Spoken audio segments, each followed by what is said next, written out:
I'm here at St. Stephen's Catholic Church in Portland, Oregon, and today is the 6th day in our novena to Our Lady of the Miraculous Medal. Yesterday, after Our Lady had promised to Sister Labouré that the Vincentian Order and the Sisters of Charity would be spared, but that they needed to follow their rule more strictly, Our Lady wept as she prophesied that the revolution would return. That blood would run in the streets, the whole world would suffer. Monsignor, the Archbishop, would suffer as well. And let's see, what did she say here? The Archbishop would be stripped of his garments. The streets would stream with blood, and the cross will be treated with contempt. So, after all of that, and the sweetness as well of this vision, Sister Labouré, after Our Lady had departed, Sister Labouré went back to her room, and she slept no more that night. Well, what happens next? Well, all too soon the prophecies of the vision were fulfilled. On July 27th, 1830, just 1 week later, the revolution erupted in fury. Barricades were thrown up across the narrow, winding streets of the ancient capital. Boulevard and alley echoed to the rattle of musketry and the drunken cries of the looting, burning mob. The dead lay where they fell, and the stink of unburied corpses made the summer air nauseating and disease-ridden. All right. Well, King Charles X toppled from his throne. He fled to England, where he lived in exile. And we continue here with the narration of Father Dirvin in the book St. Catherine Labouré, published by Tan Books, St. Catherine Labouré of the Miraculous Medal.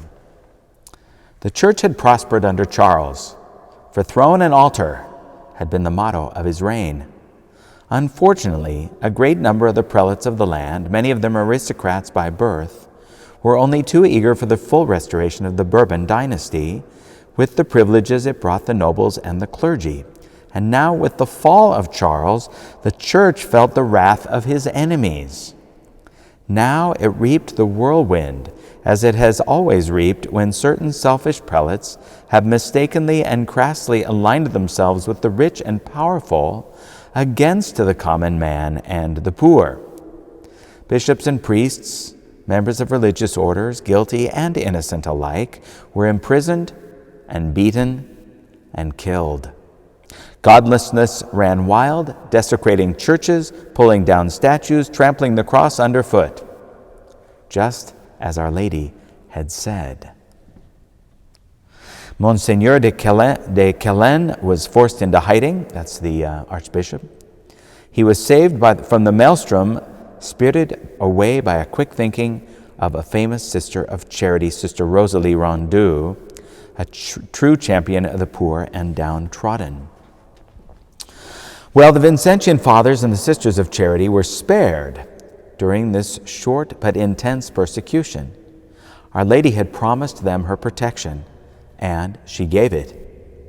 A retreat was in progress at the mother house of the sisters when the revolution broke. The retreat went on undisturbed. Twice the mob assailed the mother house of the priests, and twice they went away calmly and without incident. Well, that brings us up to Saturday, November 27th, 1830. This is the vigil of the first Sunday of Advent. Saturday, November 27th, 1830 was just another day. It was busy, like all the rest, with prayer and work and study of the things of God. The next day would be the first Sunday of Advent.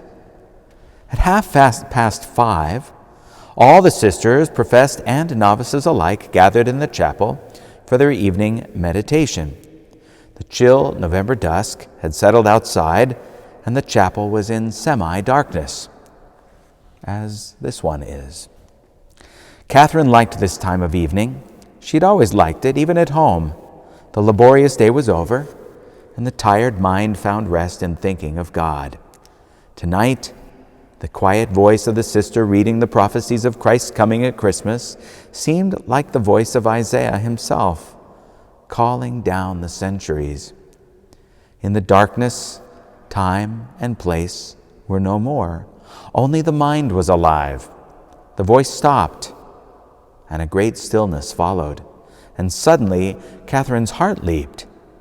She had heard it, that rustling, that faint swish of silk she could never forget, the sound of Our Lady's gown as she walked. There it was again, and there was the Queen of Heaven, there in the sanctuary, standing upon a globe. She shone as the morning rising, a radiant vision in all her perfect beauty, as Catherine said later.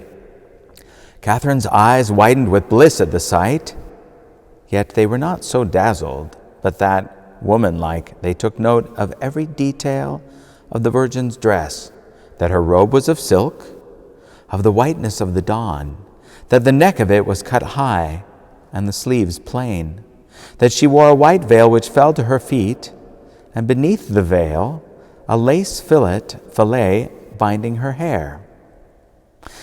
The Virgin held in her hands a golden ball which she seemed to offer to God, for her eyes were raised heavenward.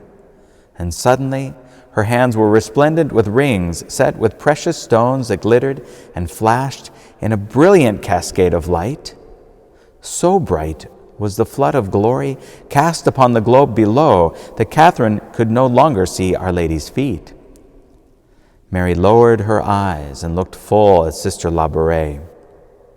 Her lips did not move, but Catherine heard a voice. The ball which you see represents the whole world, especially France and each person in particular. These words stirred the heart of the sister with fresh transports of joy, and the dazzling rays seemed to her to increase to blinding brilliance. These rays symbolize the graces I shed upon those who ask for them. The gems from which the rays do not fall are the graces for which souls forget to ask. All right, now remember, last night we talked about this, and the night before, that Our Lady said that we must come to the altar and ask for graces, and those who asked would receive graces. And here we have the rings on her fingers shedding such a brilliant light upon the globe below on which Our Lady is standing, which represents each particular person as well as the whole world, and that there are those who are not asking for graces, and therefore they receive none. So in this novena, we must be asking for graces, because Our Lady has told us to do so. She's instructed us to do so. So devotion to the Miraculous Medal, to Our Lady of the Miraculous Medal, means that we're asking for graces. Now that doesn't mean we're asking for miracles, but if we're asking for graces, then miracles happen. Ask for graces rather than for miracles. And miracles happen where there is grace present and where there is grace abounding. Now at this moment, Catherine was so lost in delight that she scarcely knew where she was, whether she lived or died. The golden ball vanished from Mary's hands, her arms spread wide in a gesture of motherly compassion, while from her jeweled fingers the rays of light streamed upon the white globe at her feet. An oval frame formed around the Blessed Virgin, and written within it in letters of gold, Catherine read the words, "O Mary, conceived without sin, pray for us who have recourse to thee." And the voice spoke again, "Have a medal struck after this model. All who wear it will receive great graces. They should wear it around the neck. Graces will abound for persons who wear it with confidence." The tableau revolved, and Catherine beheld the reverse of the medal she was to have made. It contained a large M surmounted by a bar and a cross. And beneath the M were the hearts of Jesus and Mary, the one crowned with thorns, the other pierced with a sword, and 12 stars encircled the whole. And then the vision was gone.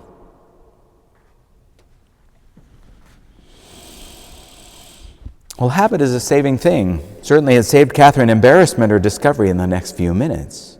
She must have said the closing prayers of the meditation with the others. She must have taken her place in line to go to the dining hall. She must have recited the grace and sat down at table. She did not remember. It was the chastening voice of the mistress of novices that brought her back to earth. Sister Labouré must still be in ecstasy, it said dryly. Catherine started in confusion. Why, the other novices had begun to eat. The 3 great apparitions of Our Lady to Catherine Labouré, they were designated by number for convenience, were complete.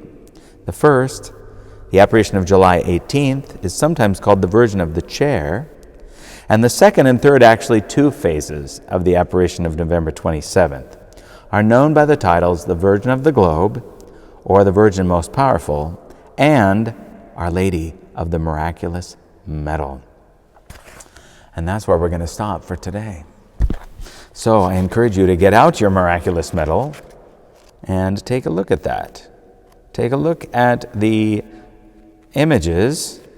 And if you have this book, there are images here of Our Lady with the streams of light. Well, do you see those? Well, maybe you don't. Yes, you see the streams of light coming from her rings. She's standing upon the globe, and the globe is all lit up. And on the back you have the cross, you have Mary, and you have the 2 hearts, the Sacred Heart and the pierced heart of Mary.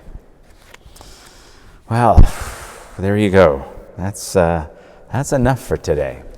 Now it's time for us to pray our prayers at this favorite time of the day of St. Catherine, when the church is prepared, dimly lit, at dusk, at twilight.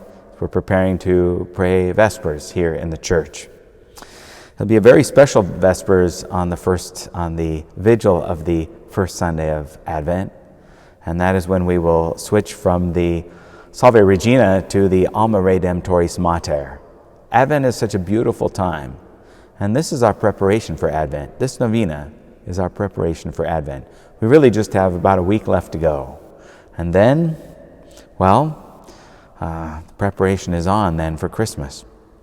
Well, join me tomorrow for the 7th day in our novena to Our Lady of the Miraculous Medal, and don't miss a day of prayer with us.